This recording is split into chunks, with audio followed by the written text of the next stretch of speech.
Hello guys, welcome to ध्रुव पंचा tutorial channel. तो आज हम देखते हैं कि wave nature of light.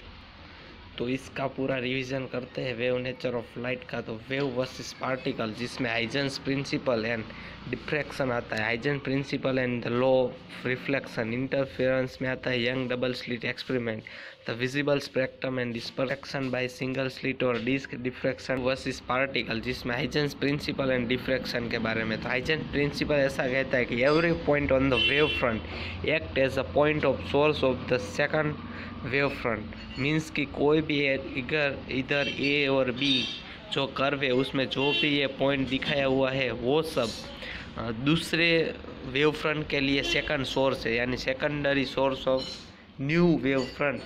Common tangent बना देंगे तो ये सी डी जो मिला है वो न्यू वेव फ्रंट मिल जाएगा। तो develop is tangential to their envelope. फिर बात करते हैं कि wave versus particle, Huygens principle and diffraction. इसमें Huygens principle is consistent with diffraction. तो डिफ्रैक्शन में क्या है, इधर फर्स्ट तो इसमें ये बहुत इतना सारा गैप है, जबकि इसमें थोड़ा थोड़ा गैप है, इसमें भी थोड़ा है। तो यहाँ सेकंड में बीच में से ज़्यादा गैप है, यानी वेव फ्रंट ऐसे फॉर्म हो रहा है, जबकि सी में थोड़ा सा ही होल जितना है तो वेव फ्रंट सर्कल की तरह निकलता है। फिर आते हैं कि law of reflection. Law of reflection में क्या होता है, angle of incidence is equal to angle of refraction. इसमें लॉ ऑफ रिफ्रैक्शन के बारे में बोला है। तो इधर रे आ रही है 90 डिग्री हो रही है वेव फ्रंट से, और θ1 एंगल बना रही है इंसिडेंस के साथ, और रिफ्रैक्शन के साथ θ2 है। मीडियम 1 एंड मीडियम 2 है, जिसमें मीडियम 1 का ज़्यादा है स्पीड और मीडियम 2 का कम है। तो इधर हमें ये पता चलता है कि जो ए बी वाला है रे वेव फ्रंट निकल होता है वो V2T टाइम से आता है, जबकि तो है वो V1T के टाइम। जब V1T कब होता है, जब वेव फ्रंट मीडियम 1 में है, जब V2T है मेरा सेकंड मीडियम में।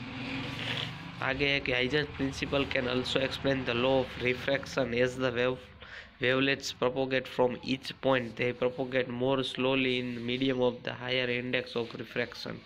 This lead to bend in wavefront and therefore in the ray.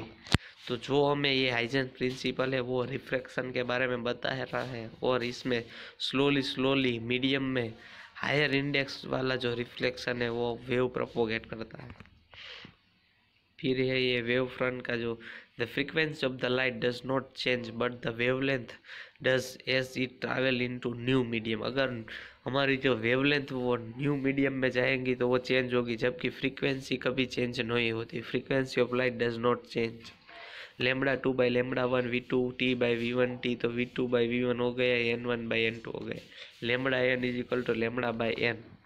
इसमें क्या है कि हाईवे मिरर, इसमें है the gradual changing index of refraction is heating air. जो हमारा रिफ्रैक्टिव इंडेक्स है वो चेंज होता है जब एयर में एयर हीटिंग हो जाती है, तो उसकी वजह से ऐसा दिखता है। आपको फिगर 1 में दिखाया होता है कि कार आ रही है तो उसको आगे ऐसा लगता है जैसे वाटर गिरा हुआ है। सेकंड फिगर में आपको क्लियर हो जाएगा कि ऑब्जर्वर है या रे डायरेक्ट है स्लाइटली डाउनवर्ड, और ये direct to ray B seems to come from here. तो नीचे से दिखती है तो हमको ऐसा लगता है कि ये वाटर के साथ में S1 और S2 दो स्लिट होती है, जिसको स्क्रीन में से देखा जाता है। If the light is wave interference effect will be seen. अगर वो वेव है तो इसमें इंटरफेरेंस इफेक्ट बनता है, जब when one part of the wave front can interact with another part. One way to study this is to do double slit experiment. तो हम देखेंगे तो सन से जो रेज आ रही है उसका आगे हमें S1 और S2 की तरह स्लिट में हो रहा है, जबकि दूसरी फिगर में है the viewing screen particle theory prediction और व्यूइंग स्क्रीन एक्चुअल में कैसे बैंड की तरह हमें दिखाई देता है। फिर आगे है कि रे आ रही है वेव फ्रंट में से, S1 और S2 हमारे दो स्लिट है, उसमें वेव फ्रंट बनते जा रहे हैं और स्क्रीन के सामने आपको दिख रहे हैं if light is a wave there should be an interference pattern. फिर है कि डबल स्लिट एक्सपेरिमेंट में जो interference occur because each point on the screen is not the same distance from the both slit depending on the path length difference means fast difference. The wave can interference constructively or destructively means bright spot होगा, dark spot यानी bright fringe होगा, dark fringe होगा, वो उसकी path length पर depend होता है। जबकि यहाँ आपको फर्स्ट फिगर में दिखाया हुआ है कि थीटा 0 लिया है हमने, तो डी डिस्टेंस S1 और S2 दोनों की सेम है पाथ लेंथ, तो ब्राइट यानी कि कंस्ट्रक्टिव इंटरफ्रेंस बनता है। जबकि सेकंड केस में थोड़ा सा ज़्यादा लिया है, डिस्टेंस ऊपर है, तो एक्स्ट्रा यानी कि यहाँ आपको दिख रहा है ट्रायंगल बन रहा है, लैम्बडा ज़्यादा वर्क हो रहा है, पाथ लेंथ ज़्यादा है, तो उसकी ब्राइट फ्रिंज ऊपर बन रही है। और सी में है कि डार्क फ्रिंज बन रही है, क्योंकि हाफ लैम्बडा है, इधर पूरा लैम्बडा था, इसमें हाफ लैम्बडा डिस्टेंस ज़्यादा है, तो इसमें डार्क बन रही है। और डी में ये बताया कि S1 और S2 दोनों से जो थीटा एंगल पर रखेंगे तो S2 minus S1 D sine theta में रखेंगे। फिर बात करते हैं कि interference Young's double slit experiment. We can use geometry to find the condition for destructive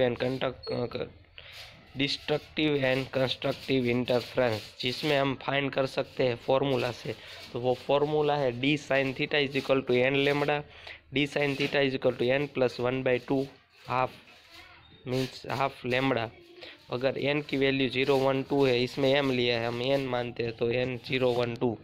अगर हमें फर्स्ट का फाइंड करना है ब्राइट फ्रिंज का, तो इधर 1 रखेंगे तो लेमडा पर, फिर 2 लेमडा, 3 लेमडा, 4 लेमडा, इसमें 1 रखेंगे तो 1 प्लस हाफ मीन्स 3/2 लेमडा, 0 रखेंगे तो हाफ लेमडा, वैसे आएगा। फिर है कि between maxima and minima the amplitude very smoothly. अगर मैक्सिमा और मिनिमा के बीच में एम्पलीट्यूड स्मूथली बढ़ता है, कैसे है, तो आगे ऊपर है m इज इक्वल टू 3, 2, 1, 0, 1, 2, 3, तो 3 पे नीचे है, एम्पलीट्यूड कम है, फिर 2 पे ज़्यादा है, 1 पे ज़्यादा है, 0 पे सबसे ज़्यादा है, फिर से वो डिक्रीजिंग ऑर्डर में आता है। और डिस्ट्रक्टिव में ऐसा होता है, पहले डिक्रीज है तो वो इंक्रीज होता है, फिर डिक्रीज होता है, तो ये 0 पर सबसे ज़्यादा एम्पलीट्यूड रहेगा। फिर है कि position of the maxima except the central one depend on the wavelength and first and higher order fringes contain spectrum of the colour. तो जो फर्स्ट और हायर ऑर्डर वाली जो फ्रिंजेस है, वो स्पेक्ट्रम के कलर के ऊपर आपको वेवलेंथ डिपेंड रहती है। वेवलेंथ ऑफ विजिबल लाइट वो 400 नैनोमीटर से 750 नैनोमीटर पर रहती है। Shorter wavelength are ultraviolet, longer are the infrared. इसमें दिखाया है 400 पर है, फिर 500, 600, 700, फिर 400 से नीचे जाएंगे तो यूवी रेडिएशन आएगा, फिर 700 के ऊपर जाएंगे 750 के तो इंफ्रारेड आ जाएगा। विजिबल स्पेक्ट्रम एंड डिस्पर्सन, इसमें the index of refraction of the material varies somewhat with wavelength of the light. तो जो हमारी फ्यूज क्वार्ट्ज है, सिलिकेट क्राउन ग्लास है, क्वार्ट्ज है, borate fleet glass, silicate flint glass, ये सब में लाइट के ऊपर डिपेंड रहती है उसकी वेवलेंथ। तो कैसे वेवलेंथ डिक्रीज और इंक्रीज होती है, रिफ्रैक्टिव इंडेक्स वर्सेस वेवलेंथ का ये ग्राफ है, इसमें वायोलेट, ब्लू, ग्रीन, येलो ऐसे। फिर ये है कि हमारा जो प्रिज्म है उसमें हम वाइट लाइट डालेंगे तो हमें स्क्रीन के ऊपर red, yellow, orange, blue, green, violet सभी जो हमारी रेनबो की सभी लाइट है वो हमें इधर दिखाई देगी विबग्योर। फिर है कि atmospheric rainbow are the created by the dispersion in tiny drop of the water.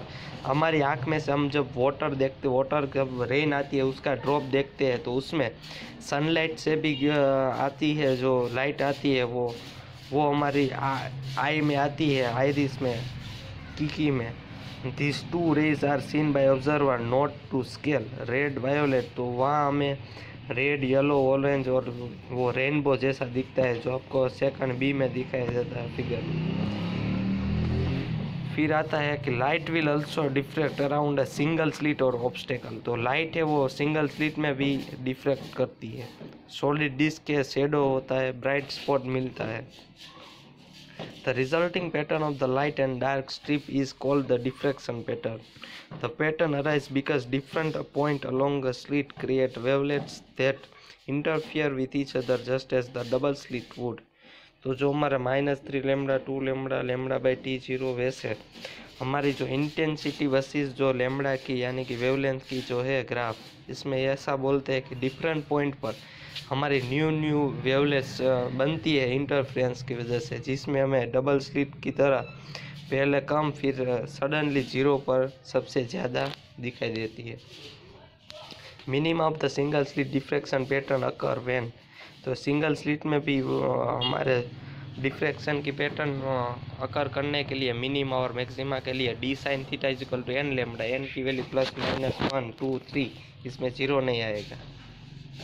फिर है कि diffraction grating consist of large number of equally space narrow slit और line, transmission grating as slit while the reflection grating is line that reflect light.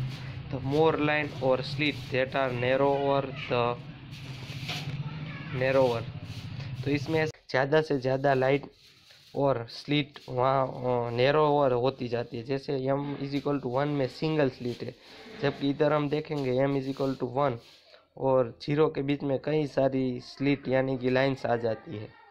तो यही हमें दिखाया गया है। फिर maxima of the diffraction pattern are defined by the sine theta is equal to n/n lambda by d, n की value 0 से, इसमें भी है 700